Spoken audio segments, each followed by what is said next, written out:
आज के वीडियो में हम बात करेंगे सेक्शन 76 ऑफ कंपनीज एक्ट, जिसमें हमें क्या दे रखा है, डिपॉजिट्स फ्रॉम पब्लिक हम कैसे एक्सेप्ट कर सकते हैं, क्या प्रोसीजर रहेगा, क्या एडिशनल थिंग्स रहेंगी जो हमें ध्यान रखनी है, क्या एलिजिबिलिटी क्राइटेरिया रहेगा। ठीक है, तो जैसा कि आपको पता ही होगा, अगर आप इस वीडियो तक पहुंचे हो, यहाँ तक आप आए हो, तो आपको पता ही होगा कि डिपॉजिट्स पब्लिक से सिर्फ एक पब्लिक कंपनी ही एक्सेप्ट कर सकती है, नो प्राइवेट कंपनी। ठीक है, कोई प्राइवेट कंपनी यहाँ पर पब्लिक से डिपॉजिट एक्सेप्ट कर ही नहीं सकती, तो प्राइवेट कंपनी को तो पहले ही हटा दो।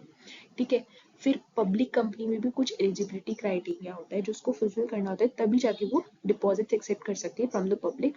तो वो एलिजिबिलिटी क्राइटेरिया क्या है, ये भी आज अपन इस वीडियो में ही देखेंगे। चलो स्टार्ट करते हैं। तो इस फ्लो चार्ट के थ्रू आई होप आपको समझ में आए, एलिजिबल कंपनी क्या होती है, पब्लिक कंपनी होती है जिसका net worth more than an equal to 100 crore होता है और जिसका turnover more than an equal to 500 crore होता है।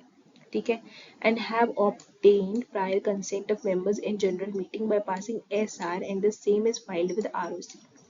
ठीक है, तो यहाँ पे क्या है, सिंपल सी बात, एलिजिबल कंपनी एक पब्लिक कंपनी होती है जिसका net worth more than an equal to 100 crore है, जिसका turnover more than an equal to 500 crore है और जिसने जनरल मीटिंग में अपने मेंबर्स से एक एसआर पास करा के उसका कंसेंट ले लिया है और वो कंसेंट आरओसी को फाइल कर दिया है।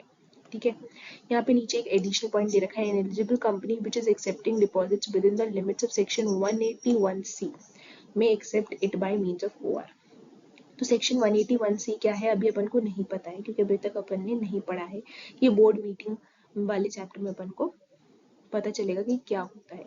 तो अभी अपन को यहाँ पे यही ध्यान रखना है कि अगर कुछ लिमिट होती होगी सेक्शन 181C में, अगर उस लिमिट में कंपनी एक्सेप्ट करना चाहती है ना फ्रॉम डिपॉजिट्स, तो वो ओआर के थ्रू भी कर सकती है। There is no need of special resolution in that case. Okay, now additional conditions for accepting deposits in addition to conditions of section 73 का सब क्लॉज 2, तो सॉरी सब सेक्शन 2। ठीक है, तो अपन ने पढ़ा है सेक्शन 73 जिसमें क्या दिया हुआ है, acceptance of deposits from members. तो उसमें कुछ प्रोसीजर्स और स्टेप्स अपन को दिए हुए हैं कि हाँ अपन को ये ऐसे ऐसे करना है, ये प्रोसीजर फॉलो करना है, फिर अपन मेंबर्स से डिपॉजिट ऐसे एक्सेप्ट करेंगे। तो वो प्रोसीजर सेम टू सेम अपन को पब्लिक कंपनी जब डिपॉजिट एक्सेप्ट करेगी फ्रॉम द पब्लिक, तो वो उसको तब भी फॉलो करना ही है, वो प्रोसीजर तो फॉलो करना ही होगा, पर कुछ एडिशनल कंडीशन यहाँ पे दे रखी हैं जो आपको फॉलो करनी ही है। ठीक है, क्या है, eligible company shall obtain credit rating with respect to its deposits from a recognised agency every year. ठीक है, तो यहाँ पे ये एक कंप्लायंस दे दिया है। ऑब्वियसली अगर आप पब्लिक से डिपॉजिट एक्सेप्ट करो तो आपको कुछ ना कुछ तो कंप्लायंस ज्यादा होंगी ही आप पर, है ना। तो इसके लिए क्या करा है यहाँ पे कंपनीज एक्ट ने कि आपको हर year every year credit rating obtain करनी है और ऐसे ही किसी से भी नहीं कर लेनी है, रिकॉग्नाइज्ड एजेंसी से ही आपको क्रेडिट रेटिंग ऑब्टेन करनी है। ठीक है, और वो जो क्रेडिट रेटिंग है वो आपको आरओसी को हर साल फाइल करनी है, obviously along with the return of deposits. जो अपन रिटर्न ऑफ डिपॉजिट्स हर साल आरओसी को भेजते हैं ना 30 जून तक, ठीक है, वो उसके साथ उसको अटैच करके अपन को भेजना है।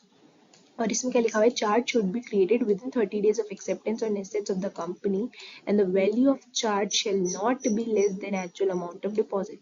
तो यहाँ पे क्या लिखा है, चाहे कुछ भी हो जाए, ठीक है, चाहे कुछ भी हो जाए, यहाँ पे जो अमाउंट ऑफ डिपॉजिट्स है ना उससे लेस नहीं होना चाहिए जो भी चार्ज क्रिएट करोगे आप एसेट्स पे। ठीक है, तो यहाँ पे ये 3 compliances डाल दिए हैं, because you are accepting public deposits from public, so you have some more compliances, some more tough things, okay, to fulfill.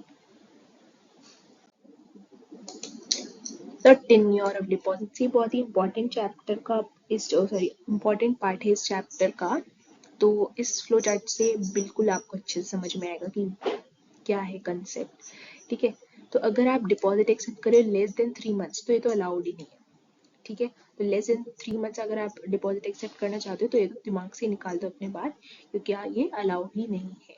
ठीक है, above 3 months but less than 6 months, अगर आप 3 महीने से ज्यादा बट 6 महीने से कम एक्सेप्ट करना चाह रहे हो तो आप क्या कर सकते हो, up to 10% of paid up capital, free reserve and security premium account.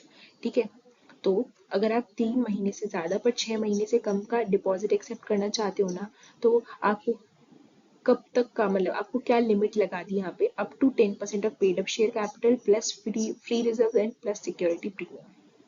ठीक है, इन दोनों का, इन तीनों का, paid up share capital plus free reserve, ठीक है, मुझे यहाँ से अच्छे से लिखा नहीं जा रहा क्योंकि माउस से, और सिक्योरिटी प्रीमियम, इन तीनों का 10% यहीं तक आप डिपॉजिट एक्सेप्ट कर सकते हो अगर आप इतने शॉर्ट स्पेन ऑफ टाइम के लिए एक्सेप्ट करना चाहते हो तो। नेक्स्ट दे रखा है above 6 months but less than 36 months, normal tenure. भाई ये नॉर्मल टेन्योर है, ठीक है, allowed for acceptance of deposits, भाई ये तो अपन नॉर्मल टेन्योर कंसीडर कर सकते हैं। ठीक है, मतलब ये एक नॉर्मल टेन्योर होता है कि हाँ कंपनीज जो होती हैं वो यूजुअली इसी टाइम पीरियड के लिए एक्सेप्ट करती है डिपॉजिट। तो अगर इससे कम ज़्यादा है तो ये तो अपन ने पढ़ लिया कि हाँ अब 3 months है बट लेस देन 6 months है तो ये होगा, लेस देन 3 months अलाउड ही नहीं है। अब नेक्स्ट क्या आएगा, more than 36 months not allowed, ठीक है, ये भी अलाउड नहीं है।